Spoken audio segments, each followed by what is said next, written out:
Setiap hari Selasa kita akan menghadirkan segmen khusus. Ini adalah Sapa Dokter. Dan kali ini buat Anda nih yang suka makan jeroan. Betul. Atau yang tadi, kepiting. Kepiting. Tadi kan dengan saus kuning. Aduh, saus Padang. Saus Padang. Kepiting saus Padang, nggak ada yang bisa menolak kepiting saus Padang. Lah ya. Atau misalnya kurang tidur, merokok, tidak berolahraga. Gitu kan. Waduh, itu ya. bisa menjadi keseharian masyarakat masa kini. Tapi kalau Anda tidak sadar bahwa ternyata semua itu merupakan penyebab penyakit dan juga menyebabkan kolesterol. Telah hadir bersama kita ada Dr. Erik Rohmando Purba, dokter spesialis dari penyakit dalam. Dokter, selamat siang. Halo, selamat siang. Dokter, saya kan penyuka kepiting. Saya dulu tapi nggak cuma kamu, karena yang di rumah kayaknya banyak nih yang suka kepiting, yang mungkin pola tidurnya tidak benar. Jadi kita ajak Anda ya. Betul, kita ajak Anda untuk bisa telepon ke sini langsung tanya sama Dr. Erik ini di nomor telepon 536-1222. Nanti selama Sapa Indonesia Siang ya ada 2 sesi untuk Anda. Kita akan bicara mengenai bahayanya kolesterol. Tadi gimana, Bar? Kamu suka kepiting? Itu kolesterol baik apa kolesterol jahat? Nah, begini. Jadi sebenarnya kalau kita mau ngomongin soal kolesterol, kita mesti tahu dulu definisinya. Nah, kolesterol itu sebenarnya zat ya yang berfungsi untuk pembentukan dinding sel tubuh kita, pembentukan vitamin D, dan juga bahkan pembentukan dari garam empedu. Nah, kolesterol ini tidak semua berasal dari makanan. Jadi 80% sebenarnya dibentuk oleh tubuh kita. Gitu. Dan terutama diproduksi dari hati. Hanya 20% dari makanan. Itu makanya orang yang kurus tapi kolesterolnya tinggi. Berarti kurus atau gemuk itu nggak menjadi parameter ya? Enggak. Teman, biasanya sih kalau orang gemuk kolesterolnya tinggi. Karena ada faktor 20% tadi dari faktor asupan tadi, asupan makanan. Nah, dari 20% makanan itu ya kita ketahui pasti ada makanan yang bikin kolesterol tinggi atau yang sedang atau yang rendah. Nah, kolesterol tinggi terutama tuh pada kuning telur tuh, tinggi itu dia. Telur burung puyuh. Oh, itu bahaya. Otak. Nah, itu otak-otak sapi, otak ikan itu tinggi. Kepiting juga termasuk yang tinggi sebenarnya. Nah, tadi kan Mas Akbar kan bertanya mengenai kolesterol jahat atau kolesterol baik. Nah, sebenarnya kalau kita bilang itu adalah terminologinya dulu. Jadi kolesterol itu bilang, biasanya kalau orang dengarkan kolesterol total sebenarnya. Jadi kolesterol total itu dia ada banyak yang membentuknya. Salah satunya ada LDL, dia ada HDL, ada juga trigliserida. Nah, LDL dan trigliserida termasuk adalah kolesterol yang jahat. Tapi kalau HDL termasuk kolesterol yang baik. Kenapa sih dia dibilang baik? Kenapa sih yang satu dibilang jahat? Karena jahat dia gampang menumpuk di dinding pembuluh darah kita. Kita ketahui kalau dia numpuk bisa sumbatan, bisa timbul gangguan organ. Contohnya di jantung bisa timbul serangan jantung. Kalau misalnya di otak dia bisa timbul Jadi ini ada kadarnya ya, kalau yang mana yang masih normal, yang mana yang sudah menjadi bahaya begitu ya. Berarti itu ada ini juga ya 160 tuh udah bahaya. Jadi semua itu ada nilai-nilai cut off point-nya, ada batasannya. Kalau kolesterol total biasanya kurang dari 200. Kalau LDL tergantung. Nah, LDL ini penting karena sebenarnya orang suka bilangnya kolesterol. Sebenarnya lebih berbahaya adalah LDL sebenarnya. Dan LDL targetnya tuh berbeda-beda tergantung penyakit kita. Misalnya kita ada diabetes, kita ada gangguan jantung, gitu, ada darah tinggi.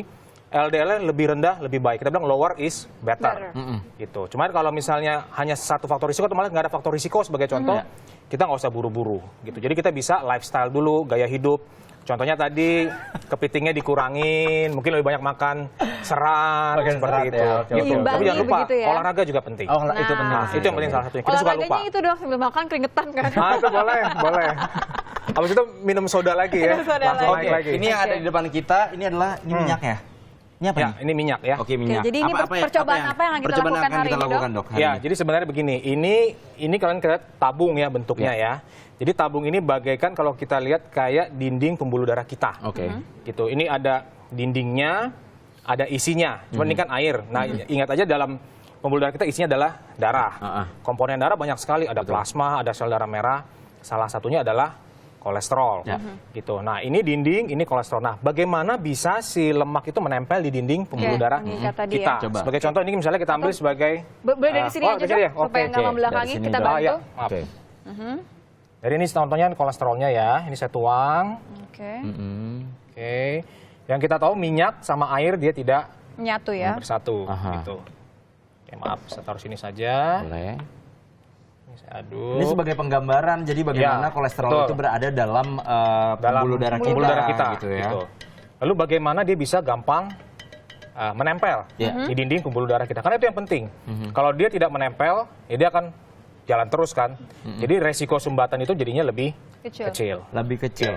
Nah, sambil ini kita juga akan melakukan percobaan. Anda tetap bisa bergabung bersama kita untuk menanyakan segala hal tentang kolesterol dan bagaimana pencegahannya, apa yang harus dilakukan di nomor telepon 536612222. Ada di layar televisi Anda. Silakan menghubungi kita. Ada Dr. Erik yang akan memberikan jawaban untuk Anda pertanyaan mengenai kolesterol, kesehatan, pencegahannya seperti apa. Nah, ini apa yang terjadi? Ya, kalau kita lihat di sini ya, ini adalah tabungnya ya. Kalau kita lihat di sini kan, ini kan banyak yang sisa-sisa lemak yang menempel. Nah, kalau kita ngomong pembuluh darah, kita harus ingat akan ada 3 faktor. Kita satu faktor dindingnya, faktor kedua isinya, bahwa dia gampang mengental atau enggak. Kemudian faktor ketiga adalah tekanannya, alirannya lambat atau cepat gitu.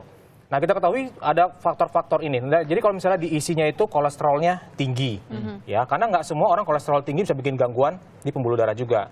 Biasanya disertai oleh faktor-faktor yang lain. Sebagai contoh misalnya orang rokok. Merokok itu banyak mengandung radikal bebas. Radikal bebas gampang merusak dinding dari pembuluh darah. Kita bilang dinding pembuluh darah endotel. Jadi bisa merusak endotel di pembuluh darah. Kalau dia rusak, maka lemaknya lebih gampang menempel. Ya. Kalau dia gampang menempel, otomatis kan dia akan makin banyak timbul bekuan kan.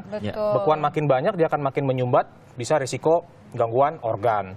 Kemudian yang kedua sebagai contoh misalnya darah tinggi. Tekanannya kan tinggi dalam darahnya kan. Nah, tekanan yang tinggi gampang merusak dinding pembuluh darah. Jadi sebenarnya begitu banyak faktor yang untuk memperparah kondisi tadi begitu ya. Betul. Cuman biasanya kalau orang sudah ada gangguan kolesterol, biasanya disertai dengan gangguan yang lain. Contoh dia kegemukan, atau dia ada diabetes, atau dia ada darah tinggi, biasanya disertai oleh hal itu. Makanya resiko dia menjadi jauh lebih besar. Lalu bagaimana caranya mengenali tanda-tanda bahwa kolesterol kita ini sudah di luar batas normal atau membahayakan? Kita boleh bahas itu ya dok ya, nanti usai jeda.